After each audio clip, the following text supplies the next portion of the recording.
Ok, vamos a continuar con los sistemas que existen para la determinación del sexo. El primero de ellos es el sistema XO. Este se presenta en la mayoría de los insectos que son del orden Orthoptera, como las langostas, y Hymenoptera, como en el caso de las chinches. Aquí los machos tienen el sistema XO y carecen del cromosoma Y. Y las hembras tienen el sistema XX.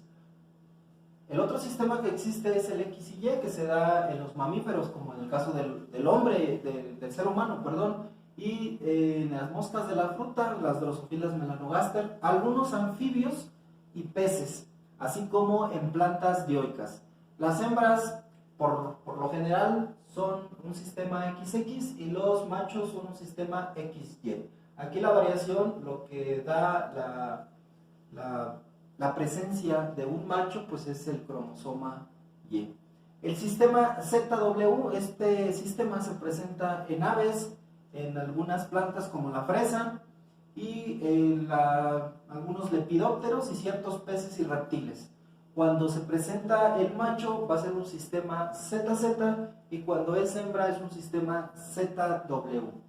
Esos son los sistemas más conocidos en la naturaleza para diferentes especies de seres vivos.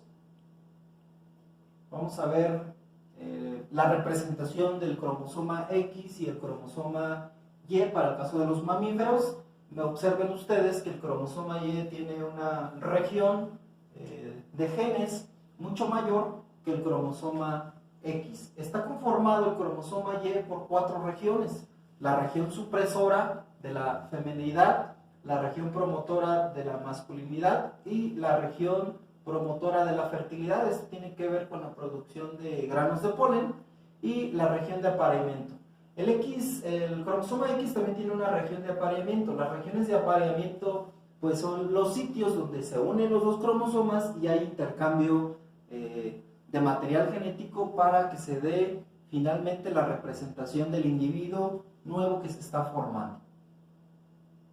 Ok, el sector 1, que decíamos que es el supresor o supresor de la feminidad, este sector tiene genes para la supresión de carpelos, o sea, aquí no se forman estructuras parecidas a un masculino.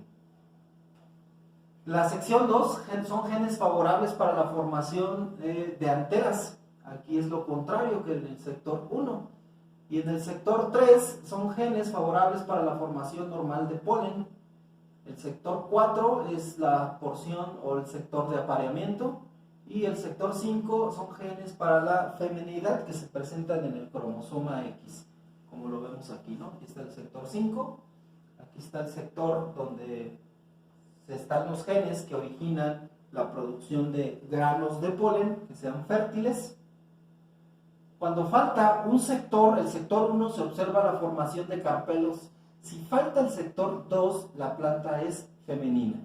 Si falta el sector 3, la planta es masculina e infértil por tener grano de polen anormal. La ausencia del cromosoma Y determina la feminidad. Eso ya lo habíamos comentado en la anterior diapositiva. Los autosomas tienen muy poca influencia sobre el sexo.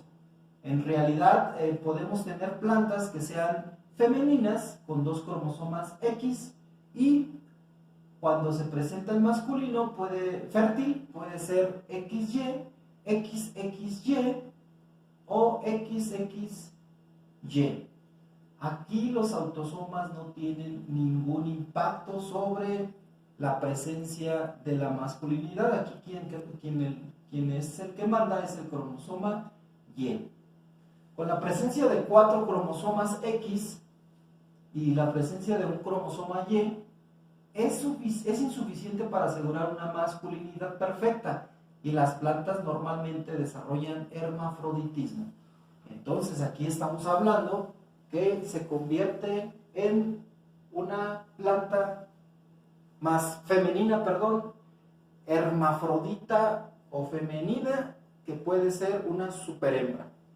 Vamos a ver más adelante cuáles son las características de una superhembra. Bueno, puede haber mucha variabilidad en las plantas. Esto se debe muchas veces a las mutaciones que se pueden originar por factores netamente ambientales como el clima o algún producto que se aplique que pueda cambiar el grado de la presencia del cromosoma X. Vamos a ver aquí en Carica papaya la proporción obtenida de la autofecundación de una planta de dos machos con una hembra, indicando con ello la combinación de X y Y es letal. Aquí lo que nos indica es que puede haber plantas que no sean adaptables o que mueran siempre y cuando las relaciones en la proporción sean 2:1 machos contra hembras. En muchas plantas suceden pues eventos que hacen posible la no adaptación a las condiciones ambientales, pero son netamente mutaciones que se desarrollan. Vamos a avanzar un poquito para ver las configuraciones que se pueden dar en los diferentes gametos. Vamos a ver esta tabla, es muy interesante. Constitución cromosómica de los gametos y cigotos en el cruzamiento triploide y diploide de Drosophila melanogaster. Aquí lo que vamos a observar es un cromosoma A más dos cromosomas X.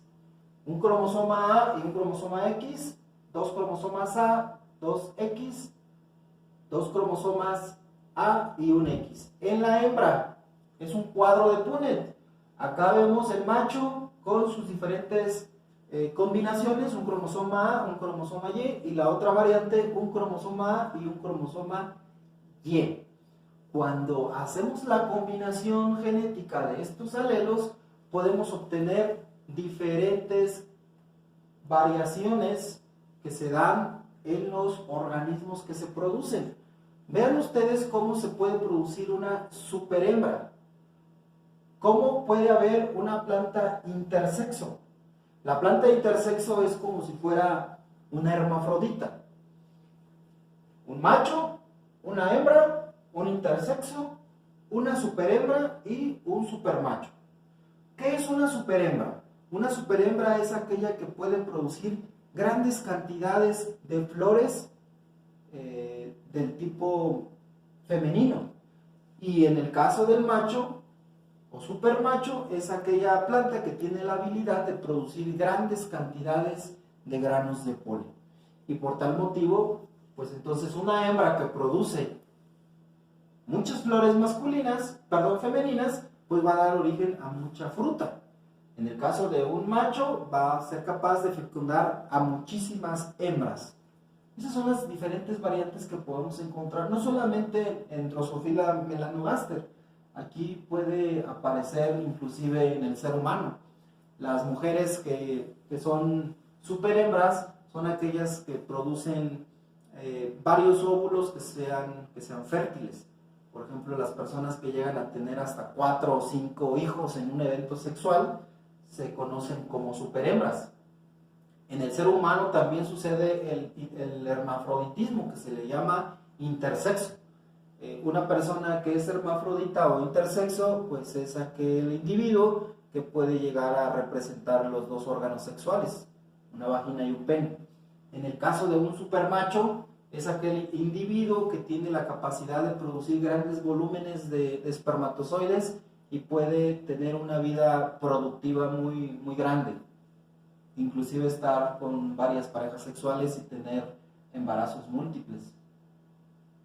Bueno, aquí vemos una representación también de las proporciones de X y de A para la representación sexual en Drosophila melanogaster y que aplica también para el ser humano y algunas plantas.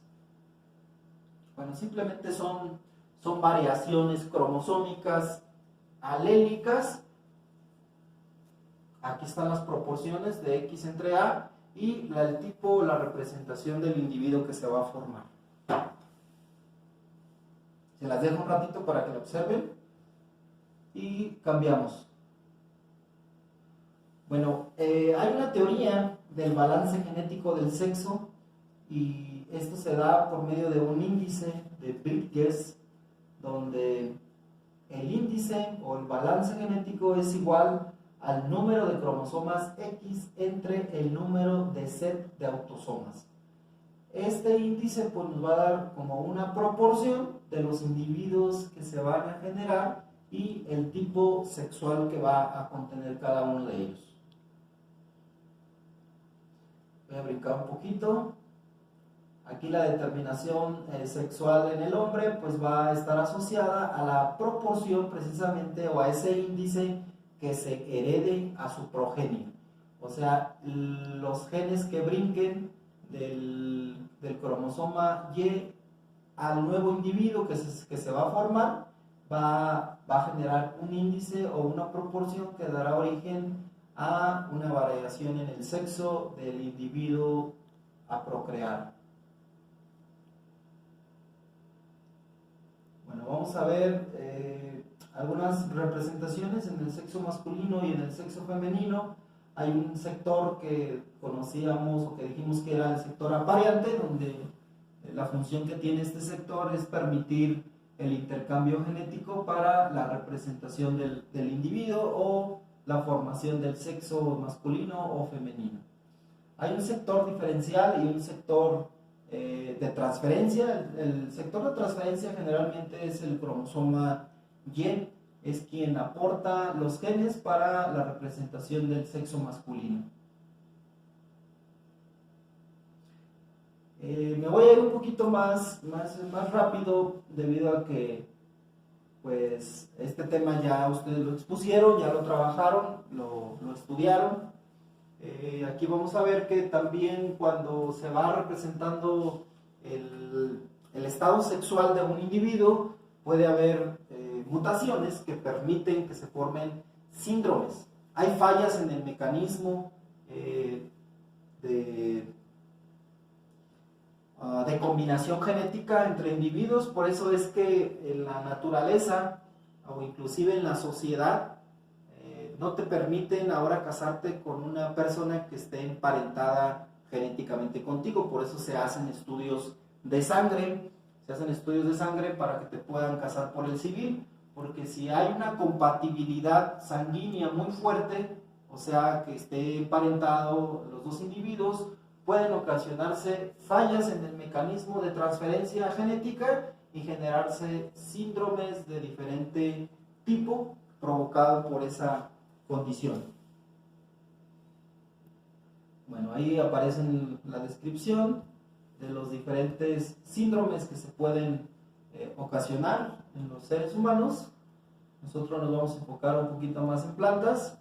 También aparecen algunos ejemplos de los sistemas XY, XO para las diferentes especies de animales, en gatos, en vacas, en caballos, los intersexos que se pueden utilizar como un sistema de mezcla para la masculinidad y feminidad, inclusive en los conejos. Hay otro fenómeno que se presenta en algunos individuos, principalmente en reptiles y en anfibios, que por el hecho de estar expuestos a una condición de temperatura muy elevada puede hacer la variación sexual. Pueden hacer un individuo que sea macho y existe una reversión sexual y se convierta a hembra por el efecto del ambiente, principalmente la temperatura. Hay una reversión sexual. Pero eso ocurre solamente en las primeras etapas del crecimiento, cuando el individuo ha nacido de la madre y se expone a esas condiciones mutagénicas, se genera esa reversión sexual. Ok, muchachos, pues eso sería todo como una retroalimentación, un recordatorio de los sistemas que ustedes vieron que determinan el sexo en algunas especies. Recordemos que el sexo es bien importante desde el punto de vista productivo. Entre más flores tengamos femeninas, pues obviamente la productividad será mayor. Es importante tener flores masculinas, sin embargo, debemos encontrar un balance.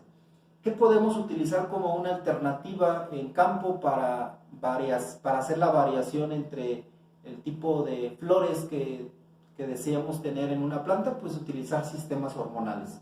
Es lo más fácil que hay en la tecnología actual, utilizar sistemas que nos permitan incrementar el número de flores masculinas o disminuirlo, dependiendo el objetivo de los trabajos que se desarrollen en campo.